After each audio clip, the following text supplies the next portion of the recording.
Hello guys, வணக்கம் and welcome back to film புது YouTube channel. First பாலில் 6 அடித்து கேள்விப்பட்டிருப்போம், பார்த்துருப்போம். ஃபஸ்ட்டு பாலில் செஞ்சுரி அடித்தது கேள்விப்பட்டிருப்பீங்களா, பார்த்துருப்பீங்களா? இப்போ நம்ம தளபதி விஜய் அவர்கள் சிஎம் இருந்துட்டு ஃபஸ்ட்டு பாலில் செஞ்சுரி அடிச்சுக்கிட்டு இருக்காருங்க. தமிழ்நாட்டில் மொத்தமாக 4829 டாஸ்மாக் கடைகள் இருக்குது. 2000க்கும் மேலே பார் வசதி கொண்ட டாஸ்மாக் கடைகள், அதாவது 11 to 11 இந்த மாதிரி கடைகள்லாம் இருக்குது. இந்த டாஸ்மாக் அண்ட் பார்னால மாதம் கவர்மெண்ட்டுக்கு மட்டும் 1000 கோடிகளுக்கு மேலே வருவாய் வந்துட்டு இருக்குது. முதல்வர் விஜய் அவர்கள் சிஎம்மாக பதவியேற்றதுக்கப்புறம் 3 கோப்புகளில் கையெழுத்து போட்டார். அதில் முக்கியமான கோப்பில் ஒன்று தான் போதைப் பொருட்கள் கடுமையாக தடை பண்ணுறதுக்கான ஒரு கோப்பு.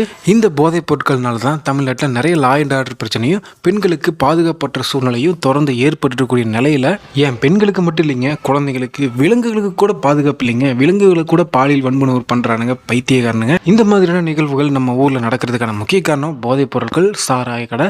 இது எல்லாத்தையும் தடை பண்ணால் மட்டும்தான் தமிழ்நாட்டில் இந்த மாதிரி பிரச்சனைகள்லாம் வராமல் இருக்கும் அப்படின்னு விஜய் அவர்களுக்குமே தெரியும். ஸோ அதன் காரணமாகவே கூடி சீக்கிரம் அனைத்து மதுபான கடைகளையும் கஞ்சா உற்பத்தி பண்ணுற தோட்டங்களையும் தடை பண்ண உத்தரவிட இருக்கிறதா ஒரு தகவல் வந்திருக்குது. இப்போதைக்கு வழிபாட்டு தலங்கள், பள்ளிகள், மக்கள் அதிகமாக கூடுற பேருந்து நிலையங்கள், பெண்கள் அதிகமாக கூடுற இடங்கள்லாம் அருகில் இருக்க அனைத்து மதுபான கடைகளையும் மூடணும் அப்படின்னு தளபதி விஜய் அவர்கள் உத்தரவிட்டிருக்கிறதா ஒரு தகவல் வெளியே இருக்கு. கரெக்டாக சொல்லணும்னா 717 மதுபான கடைகளை மூட போறாங்களாம். இந்த ஒரு விஷயம் மட்டும் கூடிய சீக்கிரம் நடந்துச்சு அப்படின்னா தமிழ்நாட்டில் இன்னும் 40 வருஷத்துக்கு தாவேக்காவோட ஆட்சியை யாருனாலும் ரீப்ளேஸ் பண்ணவே முடியாது. தமிழ்நாட்டில் இருக்க அனைத்து பெண்களும் விஜய் அவர்கள் பின்னாடி நெஞ்சு நிமித்துக்கிட்டு தைரியமாக நிற்பாங்க.